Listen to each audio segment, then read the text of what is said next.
then 5,000. Then I had this real estate agent, a realtor. I'll tell you this story another day. But he was the first person to say, hey, why don't you think a little bigger? And I was like, we can't stretch that far. I mean, we've done some things, but we can't stretch that far. We're not there yet. And he looked at me and he was like, are you sure?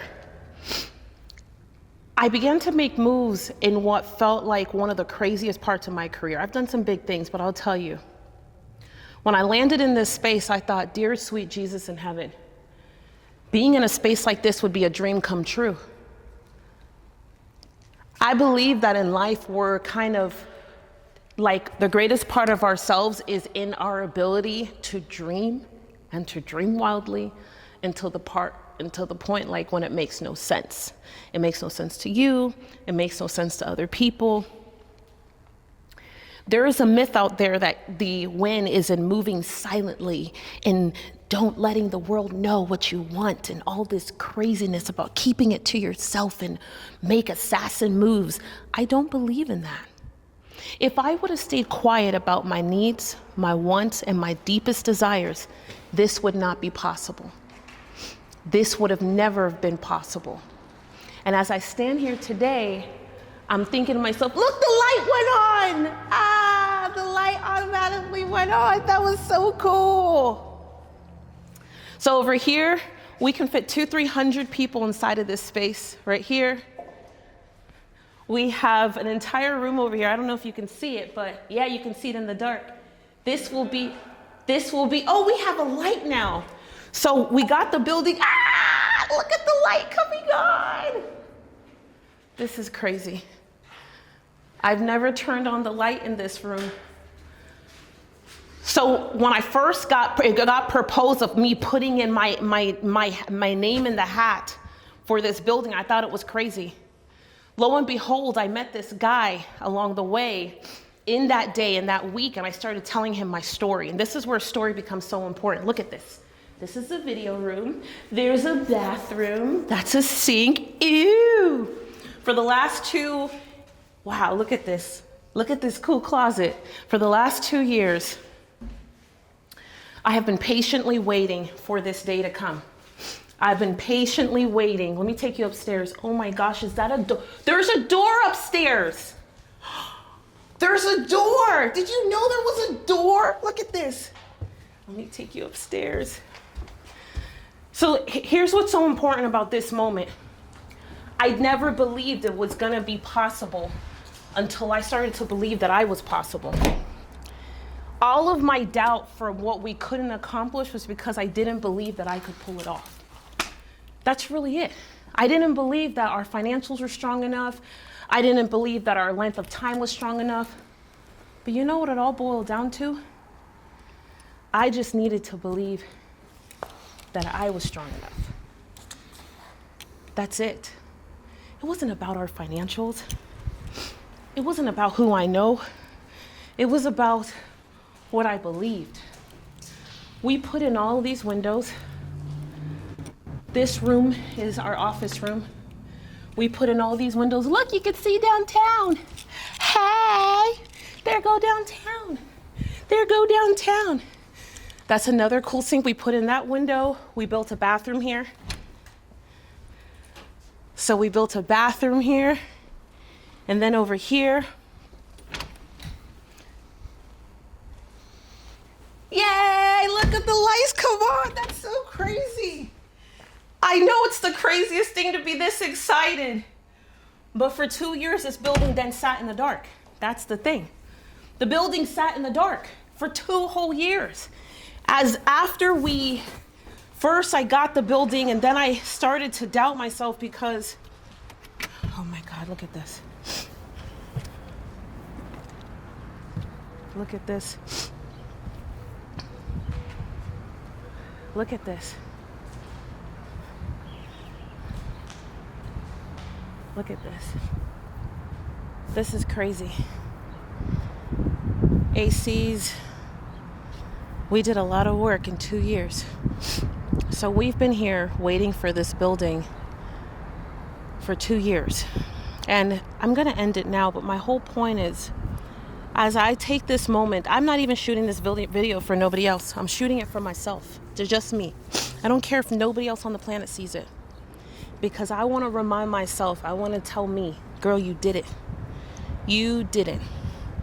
Not against all odds, you just did it. Yesterday when that letter of occupancy, because that's what we were waiting for. We're waiting for the letter of occupancy to come in. I just didn't believe it. It was like me getting to see that letter, reminding myself of how hard the last 2 years have been. Reminding myself that it's okay to be honest. Reminding myself of what it means to dream out loud. Reminding myself of what it means to, you fill in the blank. But this is the new headquarters of Do the Damn Thing. I'm standing on 16,000 square feet. And you see that parking lot out there? That's our parking lot. We can fit 27 cars. We have a billboard. We got super dope neighbors. Let me go show you these neighbors right quick. Look at these neighbors making something cool. We have a kitchen. We have 4 or 5 bathrooms. We have everything we need to take this thing to the next level.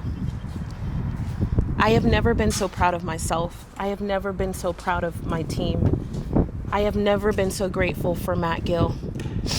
Matt Gill, if you're ever watching this and this gets shared with you as a reminder, I want you to know I could never in my wildest dreams have been here without you. Not at all. I love you more than all the things. I do. And thank you for holding me to the fire and keeping my hand hot and burning and uncomfortable so that I didn't take my hand off the steering wheel so that we could open the fucking door. I love you.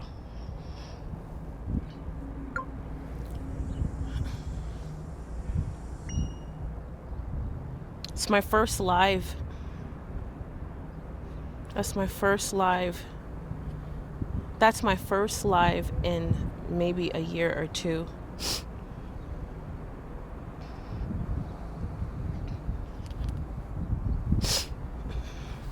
So here's an update on the project. We are in our building. I'm gonna walk through each room on day one, because I'm gonna consider this day one. This is day one of us being at work. We have been waiting for the letter of occupancy. Whoa, I went dark there real fast. Letter of occupancy for 2 years. And it's been hard to hold on for 2 years. It's been hard to hold on for 2 years. It's been hard to hold on for 2 weeks. But I tell you, the magic comes when you, I guess you just keep moving. You just keep moving. You know why? Because fear hates movement.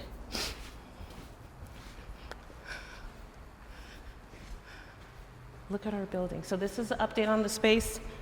The floors have to be cleaned. We're gonna get the floors cleaned so that they're fancy. I'm gonna redo these bathrooms. Some of them, we put in these 2 bathrooms. Look how cute this one is though. That's an original wall. Love it. Yeah. We're gonna put a wall right here. Up here, I'm thinking of making this a store so that the rest of the space can be flex space. But look how cool this is. I don't think I've ever showed anybody. This is a safe. It's still not open, just making sure. Just making sure no one got to the money before me. But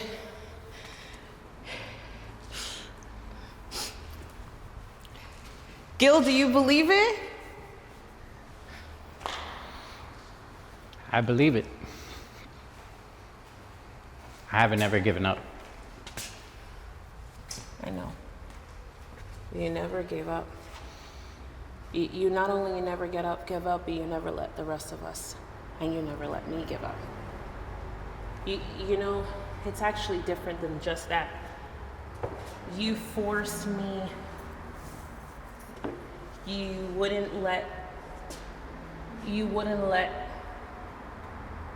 the car to pull over. You know those long drives where you're like, I don't think I can make it. I don't think I can do it anymore. And then you start saying the things like, I don't have enough gas, I'm hungry,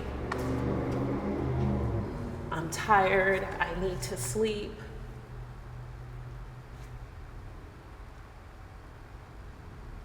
You know, the other part of it is that so many of those days, you also said,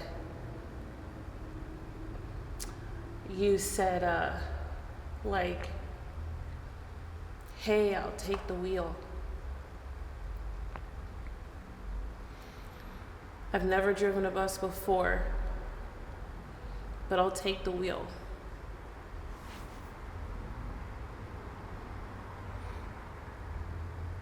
We've arrived. I walk around this building and I actually feel like I don't believe it, you know?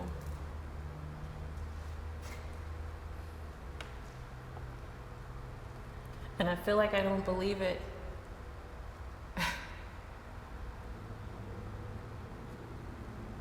It's almost like I don't know how to believe it. I think I've been walking around looking at them like, I remember when we first walked in and we saw this space. This place was so rough. It was totally rough. It was rough. The floors were crazy. The holes in the walls and the ceiling. No AC. No lines in here. When we came in here, this was just a shell of a building that looked like it was like trashed, left behind, forgotten about. It's really interesting that a long time ago, I remember thinking, so in one of the darkest points in my life, when I was high using crystal meth, really just lost from everything of where I was going, I would walk the streets of Hollywood Boulevard and Sunset Boulevard and like just tweaked out. Been up for days, feeling lost, didn't want to be in my box, in my home. So I just walked the streets and I would find little pieces of either washers or pieces of metal or a piece of jewelry that broke off or just random things that you would find on the ground. And I would pick them up and I would pile them up. I would collect them, put them in my pocket, go back home, and I just empty my pockets and put it on the top of my desk. And as I began to look at the stuff that was there, I'm like, it'd be really cool if this fit into this, and this would work into this. And almost putting these little pieces, random pieces together, and creating a piece of jewelry, a pendant, a bracelet, a thing that I could wear and something that I could be proud of. And through the process of making this jewelry and making art pieces through there, I realized that you can take anything, something that's disregarded, something that's forgotten about, something that's thrown away, something that's been mistreated. And if you just spend some time with it, if you just care enough to look beyond the surface, you can create something that's beautiful, that's magical, something that people can appreciate. And in the moment, it was the jewelry. And in the moment, it was my way of tapping into, hey, I want to be seen, and I can make it through this jewelry. And as I was just walking around, I remember the day that we first came in here. That philosophy of taking something that's forgotten, disregarded, or thrown away, in my mind, it was, that's a movement. It's a movement. And I remember that day when the agent was like, I don't know if you want to see this building, it's really rough, you know, it's not like the others. And I was like, well, just show it to me, you know. And then we got here and he looked at it and he was like, ugh. I don't know what you guys are going to do. He was like disgusted with it, you know. And I remember being like, it's perfect. He was like, what?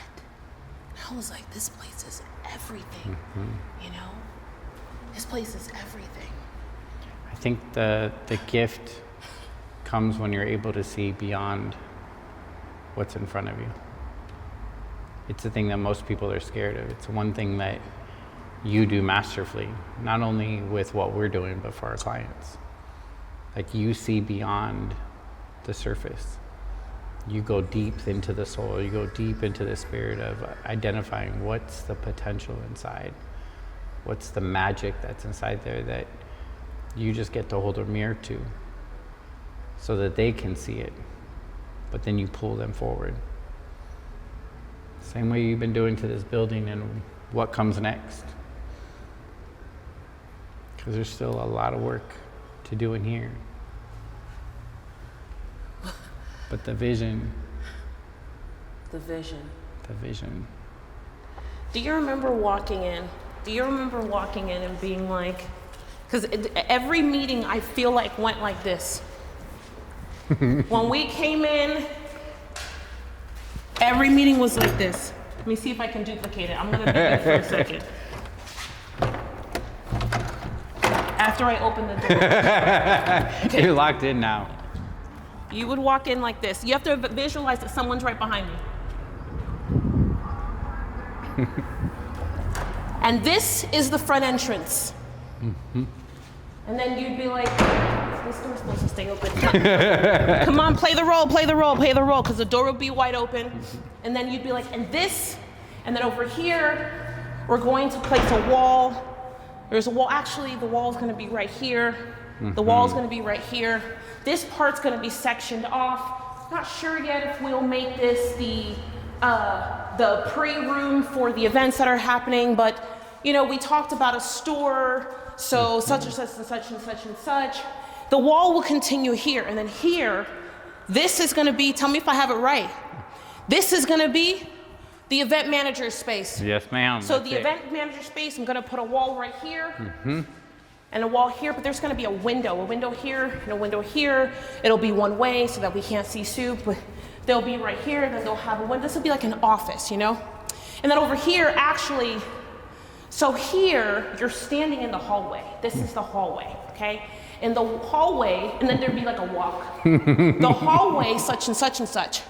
And then the wall will be right here. There's gonna be a seamless line between here and here. This will be the hallway, blah, blah, blah, blah, blah. Or this will be back of house. This is the hallway, sorry. This is the hallway, yep. This is the hallway, that's back of house. Blah, blah, blah, blah, blah. And then you'd be like, before we go over here, this is our video room. Yes. You know? And then this is where we'll be live streaming and broadcasting to the world. We're gonna broadcast right here.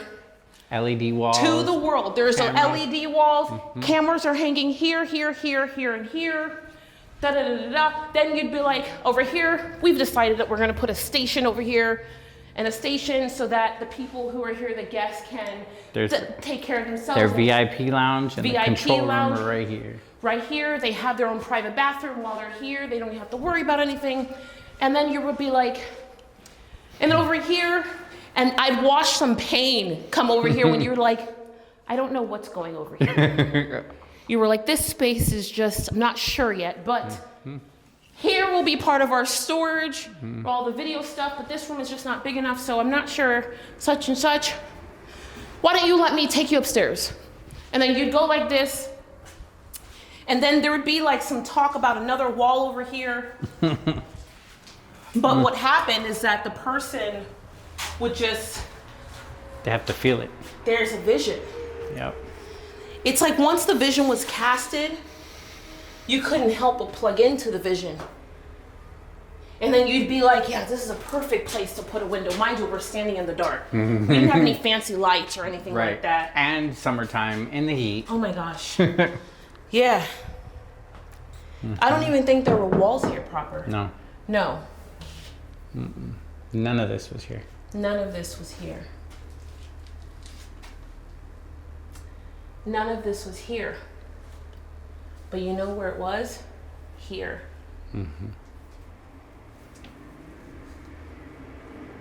I feel like this is one of the first times in my life that I truly stand inside of a vision that I could not see the how at all. And it's bigger than myself. Because if someone were to ask me clearly, like, how did you get here? How did you guys get here? I'd be like, I'm not sure. No, I think one of the things that was finding people that also may not have seen the full vision, but they have a piece of the vision. They were already carrying a piece of the vision. Because we've had some incredible people, Tom, who has carried our vision, who Where would I be without him? understands the assignment. When he said, crazy, when Brandon called me, he was like, listen, I don't know what you said to the landlord, but that guy, or not the landlord, the owner, that owner of that building. And he was like, I don't know what you said to the owner of the building, but he was taken aback by you. And I was like, where was the owner, And he talked about that scruffy looking guy, the used, beat up. I was like, that was the owner? He's like, well, he fell in love with your story. I think that's one of the first moments after being diagnosed and thinking about DTDT being in pieces. It's not that it was all over the place. It's just I got sick in the middle of like all these events and programs and masterminds and all this stuff. And it was the first time where I walked into my story. God damn. Yeah. Because at that moment, there wasn't like an intentional let me tell my story. I just, we were just outside shooting the breeze and the guy asked a question and, and when he was like, man, because the truth is that when we walked through, I was like, this is out of our league. I cannot pull this off. I can't even dream about something like this right now. Do you know how this is and that is and that is? I know some person behind me would come and say, oh, it's a lack of faith. It's not really a lack of faith in God. It's really a lack of disbelief in yourself. It's the humanity part. Your spirit already has it. Had it. But the human mind was trying to rationalize. I was trying to rationalize with our books, trying to rationalize with where the current state was. I wasn't even working 40 hours a week. I was trying to rationalize the whole thing, and the rationalization, which was tripping me up in the whole thing. Because when I walked in here, I didn't take it seriously. I mean, I did, but I didn't. Right. It was like another space to see because the guy said something. It was on the list. It was on the list, and I wanted to see more things, and it was good to see things. And you know what? We came on your birthday. That's right. Do you remember that? I do. Yep. We came on your birthday. And boy, I tell you, when I left the building that day. Yeah, I felt like I had met a guy I fell in love with secretly.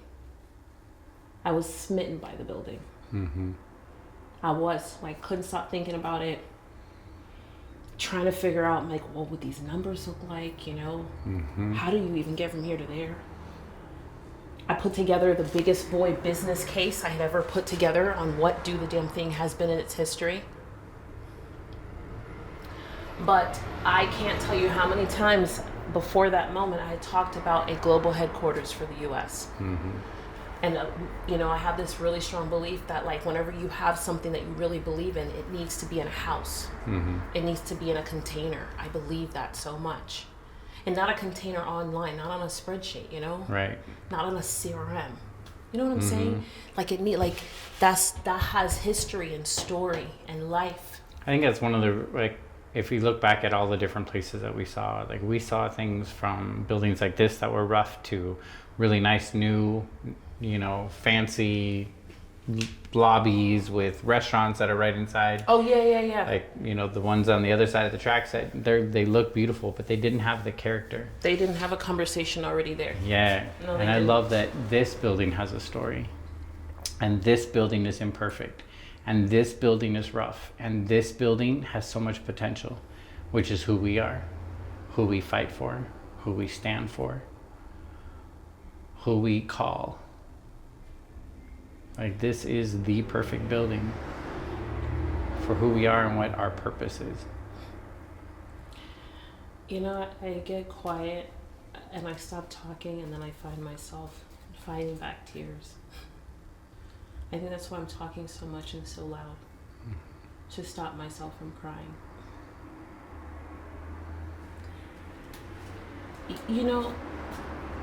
The whole point of Do the Damn Thing, before it became fancy with programs and products and stuff, it literally was nothing more than me focused on creating a house for people who were like me. You know, I was thinking the other day about something that you just talked about. The item or the thing that's disregarded, you know, and that it just needs love. And I don't know that I could have equated it to love, because if you had asked me 20 years ago, are you loved? I would have said yes. You know, and I would have said, yeah, of course I'm loved, because, you know, my family didn't put me in the trash. Right? And I was fed, and I was in a house, and it could have been worse in all those other scenarios. But you know,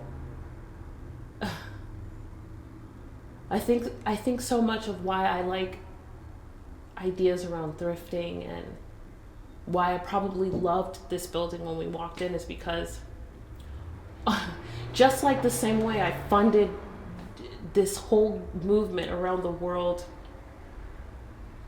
in the most oddest way to simply keep housing people and finding people, is because all of those things were discarded, and they were only valuable as long as they were able to produce, you know. I was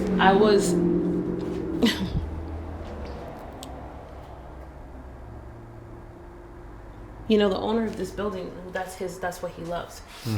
He's not interested in the commercial acquisition that is prime and proper and a great deal. He's interested in the thing that really looks hopeless and bring it back to life. And you know, the truth is that people don't understand how critical and how much potential is in the thing. And we think, oh, that person just wants money. That person just wants attention. No, they just want to feel like they mattered.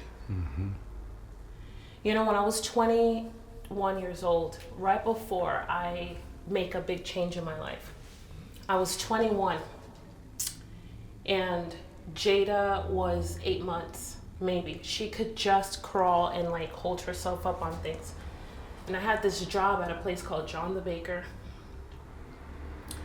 And, you know, to the outside world, it was a big deal because it was a little local pizza shop in the Broward County area, and I would be a waitress there, and they served really cool pizzas and garlic rolls and stuff, and so I'd make tips, and it was my first time like really being able to make money like that, because then I could go and buy Jada formula, you know, I could turn it around real fast.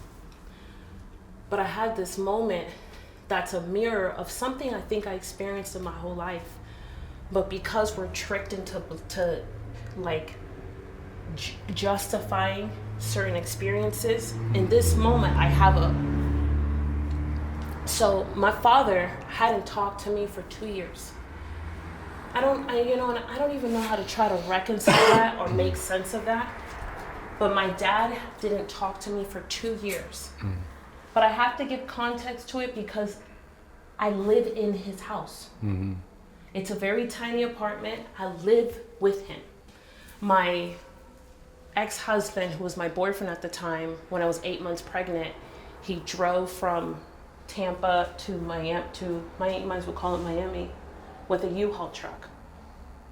And he knocked on my dad's door and handed him the keys to the truck, and he was like, I'm leaving. And from that moment, my dad and my mom lived together. From that moment, I kind of went quiet. You know, because I had now an adult version of being not valuable. You know, I'm young though, 18, 19, 20. So this fly looks like he wants to hear the story too. Yeah. Come on with it, right here, ready for you. So those 2 years was so hard because I didn't have anywhere to go. And there's no social media. You can't find groups and shit like that, you know? So I go into, I'm working at this job, okay? This is why this is important. And it's hard for me to do the job. Try to figure out how someone will take care of Jada just for the day. Because every day was like, can you take care of her today? No one took care of her. On a regular. Yeah, that didn't exist.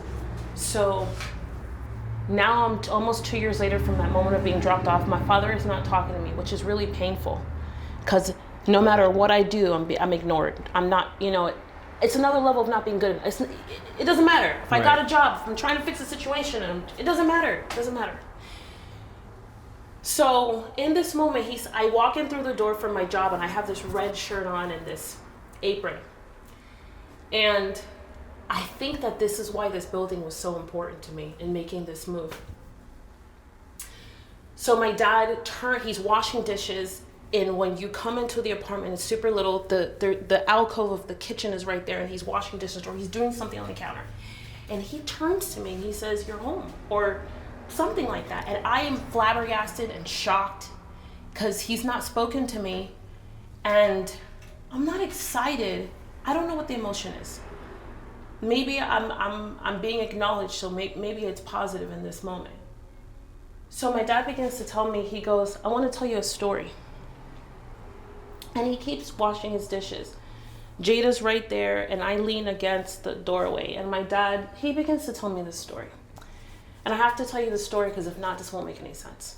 So he goes, where I'm from in Jamaica, and my father's from a parish in the center of the island. And he goes, they grew coffee beans, you know? So he's like, we make coffee all the time. And he's like, and he was telling me how him and his family and all these people make coffee all the time and all this stuff. But he's talking, he's like, and then he turns to me and goes, "Do you know how coffee is made?" And I'm like, I think so. You know, he's like, "Well, let me tell you how it's made in the country, because you see it here in America and it's different." He goes, "We pick the beans, we put them out to dry in the front, flat, so that the sun can dry them over a period of time. Then you get the beans, you get green beans. Then over a period of time. Then he told me how you put them in the thing to roast them manually. Then he's like, and then after they're roasted like that, he's like, then you take it, you steep it, you put it inside of a basket or a mesh, not a mesh, it's made out of something in the bush." And he's like, and then to drink it, you have to grind it and you boil it. And then he goes, you boil it. And he goes, and he's telling me this story, and it's long. And then he tells me, you boil it, and then you pour the coffee, like you pour the coffee of what everybody wants or what they're gonna drink, and you pour it into their cups. And then he goes, "You know what happens next?" And I say, "No, Daddy." And he says to me, "At the bottom of that pot, there's something called dregs. Do you know what dregs are?" "No, Daddy, I don't." And my dad tells me, he goes, "It's the trash that nobody wants. It's useless. That's exactly what you remind me of. That's exactly what you remind me of. And every time I think about you, you remind me of that." And I can remember this feeling of like a mental It's like a mind fuck. You're excited and then my mind could not receive it. Yeah. I was like, I shattered in a million pieces, And then he just turned back to the counter and he just went to do what he was doing, whatever he was doing. But I can remember leaning in the doorway, and I'm like mentally and physically like numb.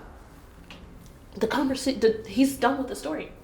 There's no more. I don't want you to think like there's another statement or there's a back and forth. No, he says what he says, and then he goes back to what he's doing. That moment broke me for a long time, because my childhood here, and now I'm in this crazy space. I really don't know where Jada's dad is. I don't know why this stuff keeps happening. I don't know. I went to church. I did all the shit the Bible told me. You know what I mean? Like, I did all this shit. I didn't that you were steal. supposed to do. Correct. I didn't. Yeah. I don't steal. I don't take from anybody. I'm not even dishonest. You know what I mean? Like, it was a crazy moment for me.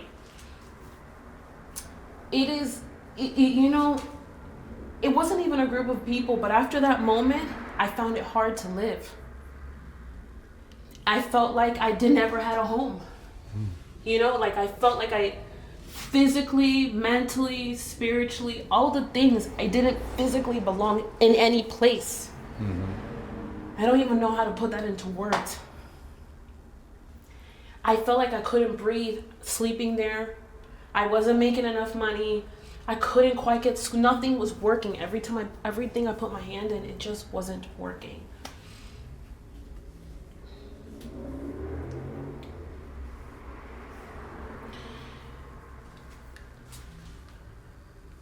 The next 3-4 years are a journey of me desperately, probably internally without even knowing it, just wanting to feel like I mattered. Like it was okay to be me. I don't even, it sounds so stupid and simple to say that. And I think about this, you know, and like this whole do the damn thing, and I'm like, look at all that potential. I almost killed myself. Right. But that's what everybody else feels the same way. Like 100%. And then they're judged. People judged me. Family members judged me. But like these people judged me until it was crazy.